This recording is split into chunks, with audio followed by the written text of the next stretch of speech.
voici. Ce moment que j'attendais depuis plusieurs années. Le grand départ pour le tour du Mont Blanc. Un mélange d'excitation et de stress intense m'envahit. Je vis avec un diabète type 1 depuis 14 ans. J'ai un traitement à vie. 7 à 10 injections d'insuline par jour. Une maladie complexe où chaque détail compte. 2 risques majeurs m'accompagnent dans mon épopée. La première, l'hypoglycémie. Je manque de sucre dans le sang et mon cerveau peut s'arrêter si je ne m'alimente pas en sucre dans les 15 minutes après les premiers symptômes. La deuxième, l'hyperglycémie. J'ai trop de sucre dans le sang et je risque d'endommager fortement mes vaisseaux sanguins. Les symptômes, fatigue intense, emballement du cœur et maux de tête. J'ai l'ambition d'emmener mon corps à travers 207 km autour du plus grand colosse d'Europe. Tout cela en totale autonomie, en 7 jours, seul, avec un diabète type 1. J'ai emporté mon matériel vidéo tout au long de la traversée. Je devrais filmer seul dans des conditions parfois inconfortables. Parce que j'ai à cœur de vous partager mon récit, une expérience qui restera gravée à jamais dans ma mémoire.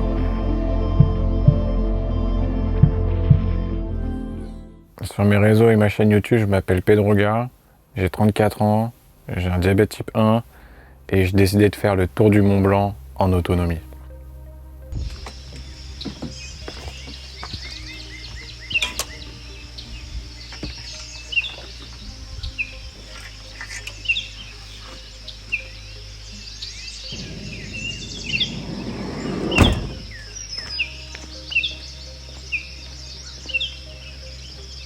Désolé par avance si l'endroit est un petit peu serré. Je vis dans un fourgon aménagé. J'espère que ça va pas nous empêcher d'aller au bout de l'interview. La première question que je me suis posée, c'est pourquoi je le fais en autonomie.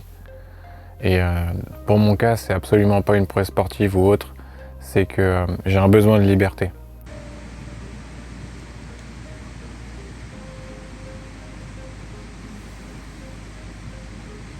J'ai horreur de réserver dans les refuges ou dans les hôtels ou dans les campings. Parce que ça me met un stress d'avoir un rendez-vous, de dire je dois manger à telle heure et j'ai rendez-vous à telle heure pour pouvoir faire le check-in. Bon me voici arrivé dans la ville des Contamines Montjoie, le premier point d'étape sur lequel je devais m'arrêter dans le tracé. 15h30, j'ai un peu d'avance. Ce que je vais faire, c'est que je vais continuer le TMB, je vais continuer le chemin. Dès que je suis subjugué par un paysage ou que j'ai fait une rencontre hyper intéressante avec une personne, le simple fait de pouvoir rester le temps qui est nécessaire, c'est pour moi un cadeau.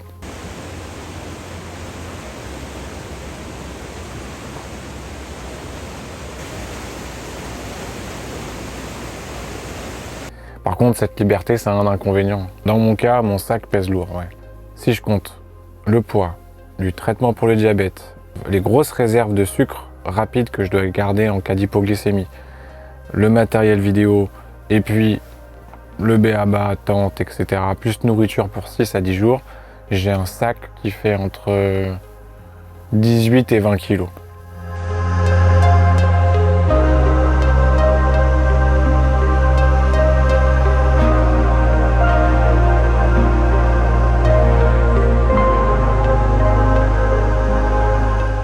Dans mon cas, c'est un choix entre la liberté et le confort physique. Et j'ai choisi la liberté.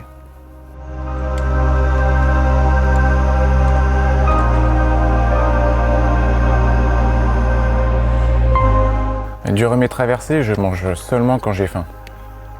C'est-à-dire que dans les périples précédents, j'ai essayé de manger 3 fois par jour parce que j'avais peur de maigrir. La base de mon acte était la peur.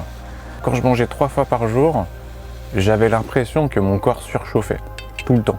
Et je me suis dit, qu'est-ce que ça donne si je mange à ma faim et si j'écoute mon corps, même si je maigris? C'est pas grave, je reprendrai des réserves plus tard. Je suis parti pour ce tour du Mont Blanc à la mi-juillet. Je voulais le faire à l'origine sur début juin, mais cette année est un peu particulière parce que la région elle essuie des orages réguliers depuis le mois de mai.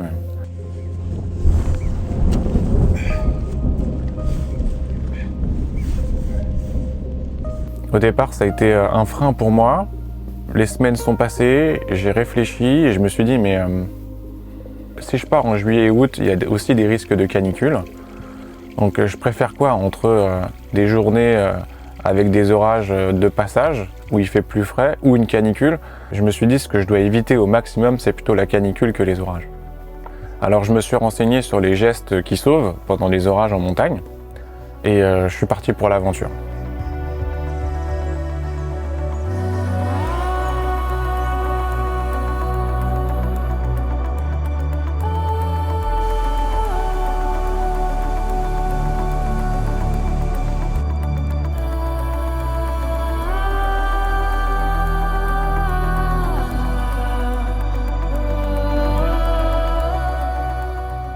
Là, je suis en nage. Ça monte sec, là.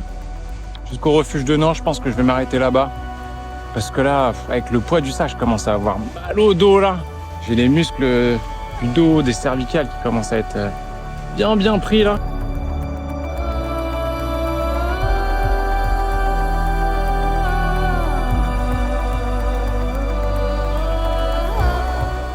Bon, ça y est, il est 18h, je suis arrivé au premier spot bivouac.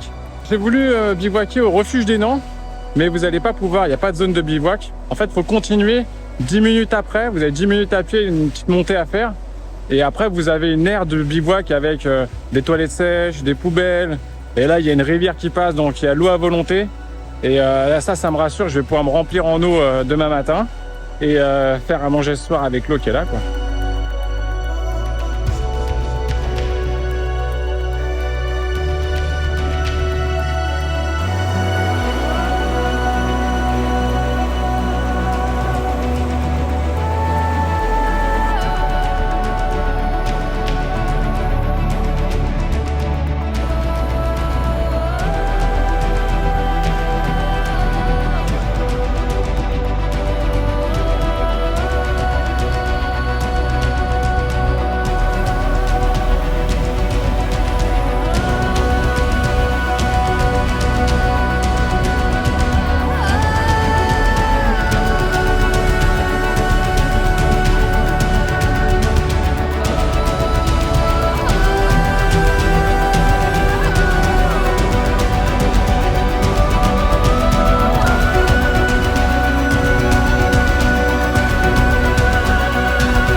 J'ai fini par savoir que ces plans drone, je n'avais pas le droit de les faire.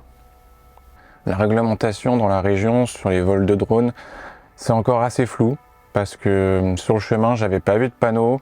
J'avais été sur le site internet qui indiquait que dans cette réserve des Contamines Montjoie, je pouvais voler à plus de 300 mètres. C'était le cas, j'ai essayé de voler assez haut.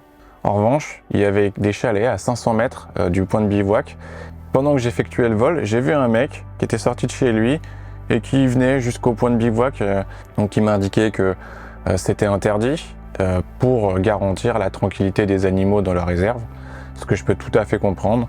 Alors ce que j'ai fait, c'est que j'ai vite fait atterrir le drone et je me suis excusé tout de suite. Ouais. J'ai complètement arrêté les plats lyophilisés. C'est surtout parce que je trouve que c'est cher et c'est pas toujours très bon pour le prix. Ce que je fais, c'est que je prends une base couscous ou boulgour. Je prends plutôt ça parce qu'il faut peu d'eau pour pouvoir le réhydrater. Et dans le cas où je trouve pas d'eau dans les alentours, en tout cas, je peux quand même me faire à manger. Je viens agrémenter cette base avec des portions lyophilisées, des petites portions lyophilisées type soupe ou shorba dans ce cas. J'ai un ami pendant le tour des Aiguilles Rouges qui m'a transmis la passion du saucisson pendant le dîner en bivouac. Donc là, sur le tour du Mont Blanc, j'en ai pris 2 avec moi. Et généralement après le repas, je me fais une petite tisane ou un thé pour la digestion. Chaque soir, je suis obligé de désinfecter les parties où je fais mes injections d'insuline. C'est hyper important, sinon je risque l'infection grave.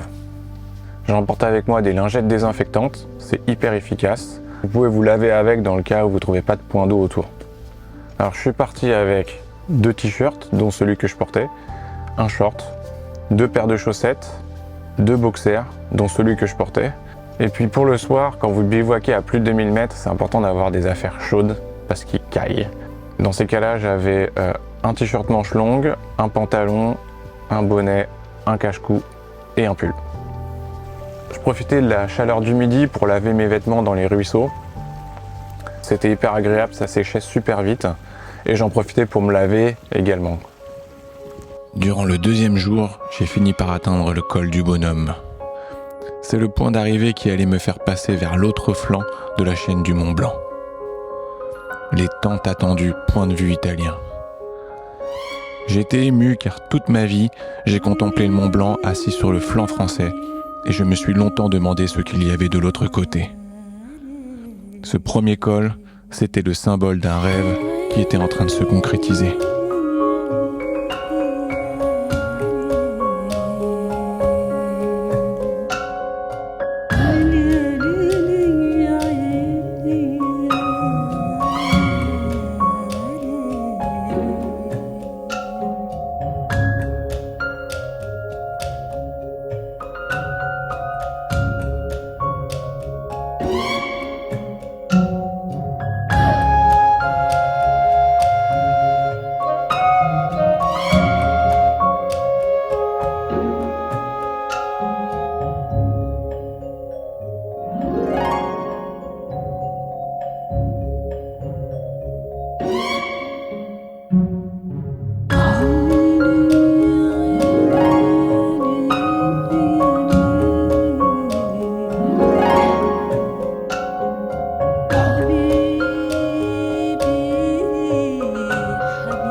Sur le 2e jour, je redoublais de vigilance avec la météo. Ils avaient prévu des orages en fin de journée et des orages assez violents avec grêle, vent fort, etc., etc. Pour connaître un petit peu l'état du temps, moi j'utilise tout simplement l'application mobile Météo France. Et c'est vrai que sur le tour du Mont Blanc, il y a pas mal d'endroits où on pouvait capter la 4G. D'ailleurs, j'ai été assez surpris. Je suis descendu du col du Bonhomme et je suis arrivé dans la ville des Chapieux, à 1500 mètres d'altitude, dans les coups de 15 heures. J'avais la pêche pour continuer le chemin, mais ça incluait que je devais bivouaquer un peu plus loin, à plus de 1800 mètres d'altitude. Et s'il y a orage, vaut mieux être le plus bas possible pour éviter les grêlons. J'en ai profité pour me poser et boire ma première bière du Tour du Mont Blanc. C'était l'extase. Dans ces périples, lorsque je profite ne serait-ce que d'un petit confort, le plaisir est décuplé.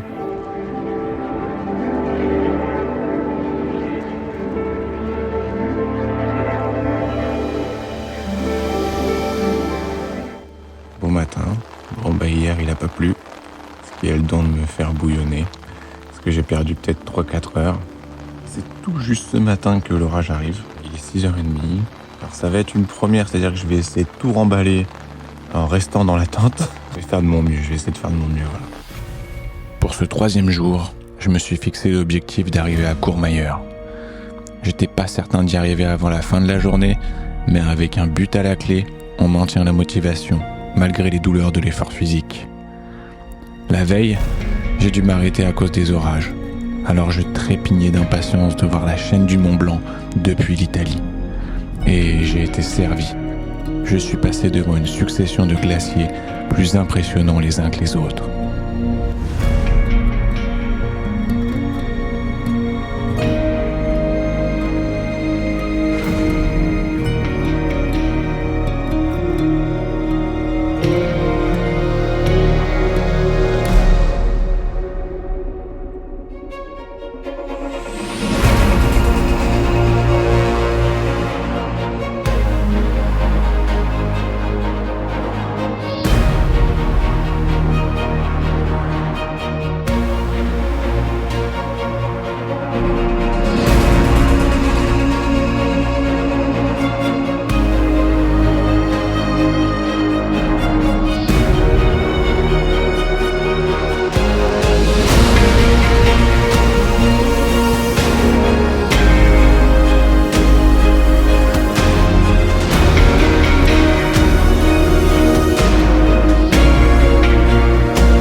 Écoute, sur le tour du Mont Blanc, toujours s'excentrer des chemins pour aller manger, parce que sinon c'est les embouteillages. Regarde ça. Et là, tout le long, et là, tout le chemin.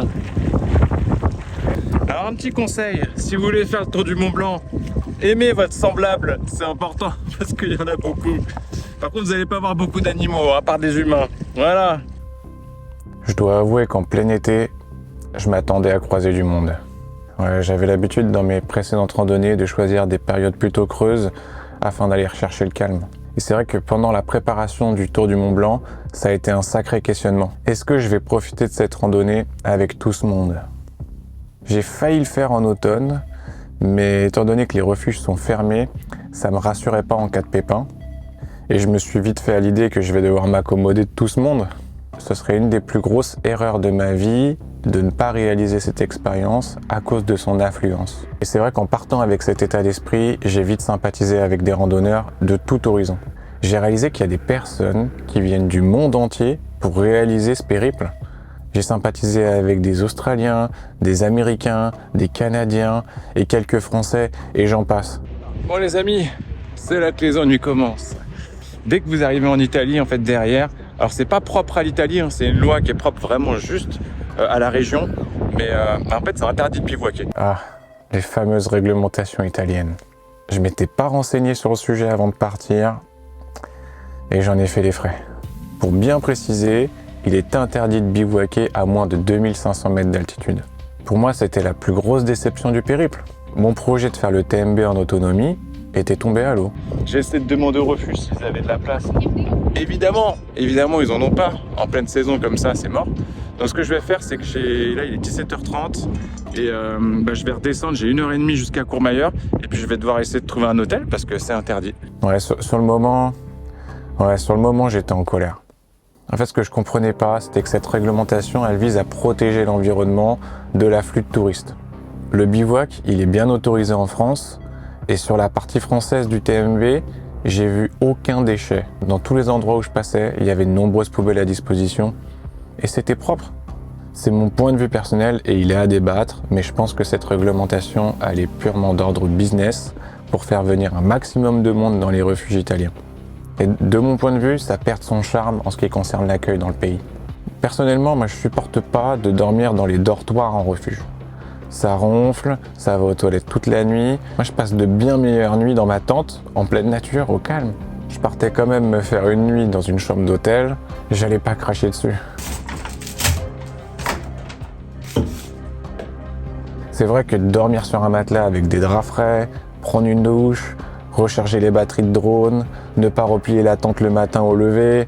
Je dois avouer que ma colère est assez vite estompée dès que j'ai abordé le sujet sous cet angle, ouais. Ma moralité, durant cette nuit d'hôtel, où j'avais prévu de bien dormir, bien récupérer, ça a été tout le contraire. J'ai passé une très mauvaise nuit parce que ma maladie m'a rappelé à l'ordre. Donc pour démarrer un peu la matinée, faut se faire un peu violence avec le diabète pour que tu vois un petit peu le quotidien. Ça nécessite quand même derrière quelque chose de mental assez fort parce que là il y a quand même une sacrée maladie Donc voilà, je te montre un petit peu ce qui s'est passé. Entre 16h et 20h, le truc il a pas pu calculer parce que en fait j'ai changé de capteur hier, j'en ai profité d'être à l'hôtel pour carrément changer mon capteur. Puis ensuite, j'ai mangé ce fameux burrito avec canette de coca, tout ce qui s'ensuit là, ce que tu vois, la petite montée à partir de 20h30, 21h par là. J'ai mis 8 unités d'insuline et hop, c'est redescendu. Donc je me suis dit, tiens, c'est cool, jusqu'à au moins minuit. Il faut savoir que 3 heures, c'est le temps que met l'insuline à agir. Donc, tu vois, en 3 heures, je m'étais dit, c'est bon, 8 unités, ça suffit. Puis ensuite, j'ai été réveillé par l'alarme dans les coups de minuit et demi et ça a commencé à monter. Alors j'ai remis 2 unités. Et donc, les 2 unités n'ont pas suffi. Voilà, je me suis endormi et je me suis réveillé à 4h30 grâce à la chambre d'à côté. Ils avaient un bébé qui pleurait toute la nuit. Il y en a qui auraient pesté. Moi, j'ai trouvé que ça m'arrangeait bien parce que tu vois, vers 4h30 du mat, j'étais à 300, ce qui est vraiment, vraiment pas bon de rester trop longtemps. Donc, j'ai remis 5 unités, tu vois. Et ensuite, voilà, pour le petit-déj, j'étais plutôt bien. Et donc là, j'ai repris le petit-déj et ça remonte à nouveau. Donc ça fait un peu le yo-yo. C'est ce qui fatigue beaucoup, beaucoup la tête, le corps. Mais bon, il faut aussi manger parce que sinon je vais pas m'en sortir. C'est vraiment l'inconvénient du diabète quand vous n'avez pas de pompe à insuline, quand vous êtes vraiment dépendant uniquement des stylos. C'est une journée je suis un peu patraque. Je vais essayer de faire le maximum. Je sais pas jusqu'où je vais aller, mais en tout cas, je vais longer le Mont Blanc sur la partie italienne pour aller rejoindre la Suisse. C'est la dernière ville que je vais croiser. Après, ce sera que des refuges. Donc, je vais en profiter d'être là. Je vais aller au Carrefour et je vais prendre plein de petites barres céréales, des barres sucrées, parce que j'ai déjà pété à peu près la moitié de mon stock au bout du 3e jour. Peu importe si ma maladie mettait mon corps à rude épreuve. J'étais plongé dans un univers qui mettait mes sens en éveil. L'odorat avec ses fleurs de montagne au parfum subtil, l'ouïe avec la force du vent qui façonnait des nuages en forme de coque de bateau, et la vue avec ses cascades à n'en plus finir. C'est la première fois que je voyais ce phénomène où les eaux blanches de la fonte des glaciers croisent les eaux claires d'un ruisseau. On appelle cela le lait glacier. Cette couleur vient de la farine de roche, composée de quartz et de feldspath. Elle est générée par les frottements entre le glacier et la roche. J'ai entamé dès le matin 2h30 de marche sur une pente raide jusqu'au refuge de Bertone. Ici, les drones sont autorisés, tant le spectacle est grandiose.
Ça y est, j'y étais.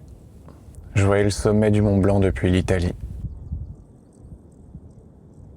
C'était une vraie première pour moi parce que je m'étais fait violence pour ne regarder aucune photo avant. Je voulais juste le voir en vrai pour la première fois. Je me souviens que cette journée, je m'étais fixé aucun objectif. Juste, je m'asseyais et je contemplais le spectacle. J'ai été impressionné à quel point ce flanc du Mont Blanc côté italien, il est raide. Si tu veux y monter par ce côté, tu t'attaques à de l'alpinisme direct. Il n'y a pas de rando là-bas. Pour ma 4e nuit en bivouac, j'étais toujours en Italie, donc j'ai dû faire une longue journée pour atteindre le col du Ferret à 2500 mètres d'altitude, afin de tout simplement avoir l'autorisation de bivouaquer, quoi.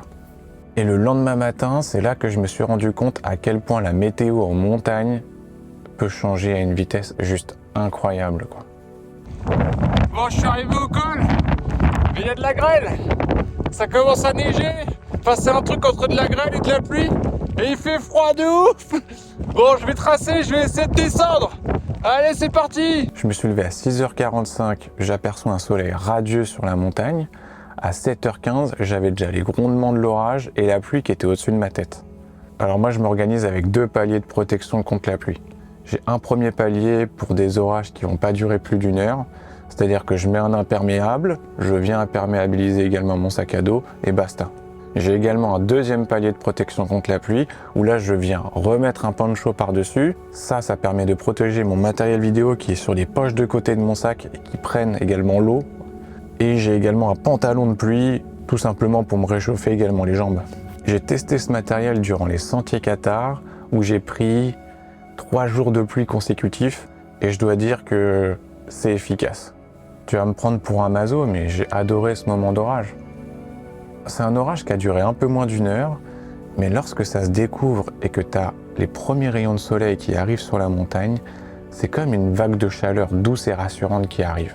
tout le stress que tu avais accumulé à cause des dangers de l'orage, pouf, tout s'échappe dès que tu as le premier rayon de soleil qui vient toucher ton visage. Je commence à apercevoir un petit peu le soleil. Ah, ça fait plaisir parce que là, il commençait à cailler, mais laisse tomber quoi. Là, il continue de pleuvioter un peu, mais j'ai l'impression que ça commence à se découvrir. Allez, on continue! C'est une sensation de bien-être, j'ai pas les mots, quoi. Ça y est, me voici en Suisse. J'ai passé l'Italie. Fini les lois où tu dois camper à plus de 2500 mètres. Alors, en Suisse, les règles, c'est carrément pas autorisé de faire du bivouac. En revanche, c'est toléré. C'est-à-dire que si on trouve vraiment des beaux petits coins de nature, en dehors des refuges, en dehors des campings, vraiment assez loin, normalement c'est bon. Moi, ce que je vais faire, c'est que quand même par précaution, je vais aller tirer jusqu'à Champex. Là-bas, il y a un camping. Là, je viens tout juste de repartir. Et là, au fond, là-bas, là, ça sent mauvais. Ça commence à gronder. Donc là, l'orage est revenu. Donc là, je vais me rhabiller, c'est reparti. Je poursuivais le périple avec un premier pincement au cœur. Lorsque j'arriverai à Champex, j'atteindrai les 3/4 de mon épopée. Je me suis rapidement habitué à passer mes journées et mes nuits à l'extérieur avec les éléments. J'étais à la fois content de retrouver le confort physique de la civilisation, mais triste de perdre le réconfort mental de la nature. Il est 11h30, je suis à Fouly. C'est la Fouly! Bref, ça a été épisode à la fois de pluie et à la fois de soleil. Ça a été... Hey guys! Ça, en fait, on suit tous sur le TMB depuis le début. À chaque fois, tu rencontres des personnes, tu vas les suivre pendant une journée ou deux, et puis après, t'as pas le même rythme. Soit il va te dépasser, soit tu vas le dépasser. Voilà, ça va changer, quoi. Je suis allé dans un supermarché là. Je suis allé me prendre un sandwich. J'ai pris aussi de la crème solaire parce que c'est quelque chose que j'avais zappé. C'est le 5e jour. Je commence vraiment à avoir pas mal de douleurs au dos là. Là, au niveau des épaules et tout, les cervicales, c'est. Ce soir, je vais essayer de me refaire des massages encore. Bon, allez, c'est parti, go. Je me lassais pas mal de mes plats à base de semoule, et la tentation est partout sur ce tour du Mont Blanc. Alors je me suis fait plaisir avec un bon sandwich au fromage suisse. Vous ressentez le passage en Suisse par rapport à l'Italie. Les aménagements de sentiers sont extrêmement bien entretenus. Je m'y sentais plus en sécurité.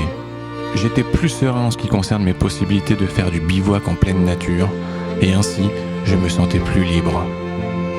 Lorsque vous passez proche des habitations, les gens y affichent leur passion, et cela jusqu'au chemin de forêt où les ébénistes nous font partager leur création.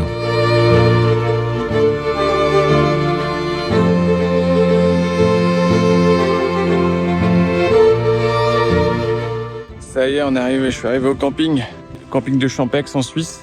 8 heures, je dirais, 8-9 heures de marche. Ça y est, j'ai installé le campement et je vais pouvoir prendre une douche parce que je suis crado de ouf là. Ah, je suis content, je vais pouvoir aussi prendre mon temps cette fois-ci pour bien aussi faire à manger tranquille, tu vois là. Allez, à demain. La variante d'Arpette. Ah, quel sujet. À quelques heures avant d'arriver au camping de Champex en Suisse, je ne savais même pas que cette variante existait. Bon, joyeux matin à toi. J'ai plutôt bien dormi. Là, je parle un peu doucement parce que je suis dans le camping et il y a tout le monde autour, quoi.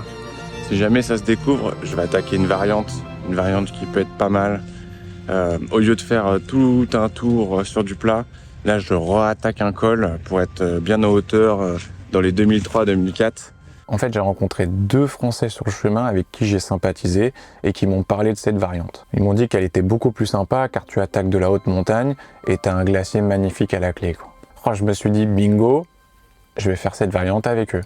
Le matin, je me prépare, je vois que le temps est très couvert.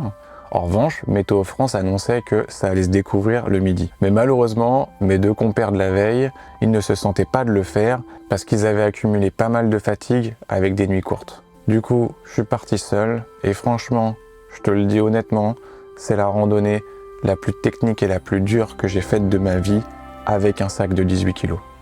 Des escaliers de pierre gigantesques, mais tout le long, tu passes dans des pierriers d'avalanche. En fait, c'est simple, tes bâtons, ils te servent à rien. Tu les ranges et en fait, t'escalades sans cesse avec tes mains tellement c'est raide. Pendant la montée, t'es en t-shirt et arrivé en haut, tu te prends la claque avec le glacier du Trillon. Et ce qui m'a impressionné, c'est que la température de l'air devient glaciale, mais instantanément. Et là, oui, personnellement, j'ai trouvé que c'était le plus beau glacier du Tour du Mont Blanc.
Je viens de finir la variante de l'Arpette.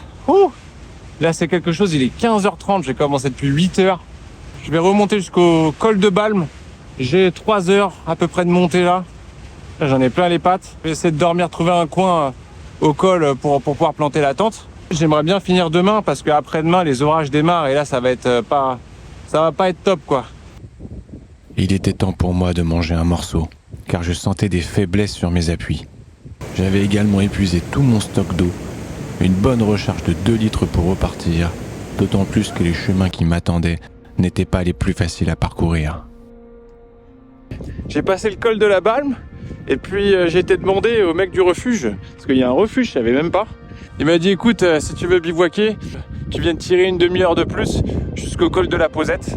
Alors là, me voici installé au col de la Posette et en face de moi, il y a le Mont Blanc et il y a de nombreux glaciers dont je ne connais pas non plus tous les noms. C'est déjà une bonne étape de fête, je suis très content là parce que demain on est dimanche, ça va faire mon 7e jour et il y a 8 à 10 heures de marche, on m'a dit. Donc c'est faisable, si je me lève tôt, c'est faisable que je finisse le TMB demain en 7 jours. Franchement, si je le fais, je serais vraiment très fier, très très content. C'est une sensation particulière de se savoir à une journée de marche de la fin. À ce moment précis, j'avais dormi 6 nuits et passé 6 jours en pleine nature. J'avais du mal à dire au revoir. Bien que ma tête en redemandait plus, j'étais surpris que mon corps en fasse de même. Je ne sentais plus aucune douleur. L'endorphine me transportait dans un état de pleine conscience avec les éléments. Sur le matin du dernier jour, je me suis réveillé avec une boule de tristesse dans la gorge. Dire que tout cela allait se terminer.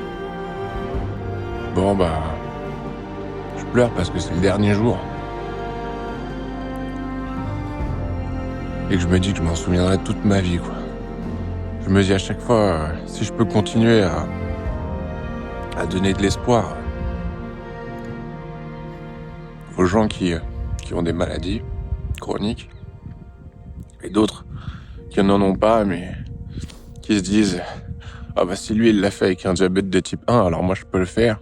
Ce que ça fait tout ça, ça donne confiance en son corps, ça donne confiance en soi, et ça c'est important.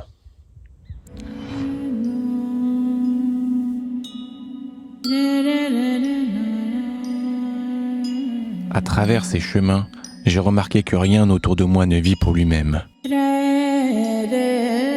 Les rivières ne boivent pas leur eau, les arbres ne mangent pas leurs fruits, le soleil ne brille pas pour lui-même.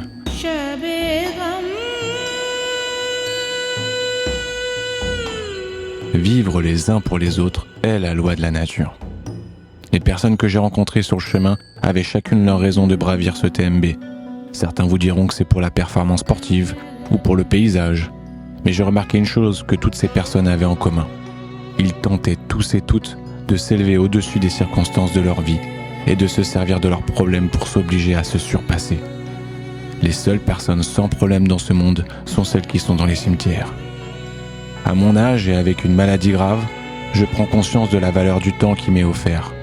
Le temps qui me reste à vivre est plus important que les années écoulées. C'est l'inconscience de la mort qui nous fait perdre du temps à tous.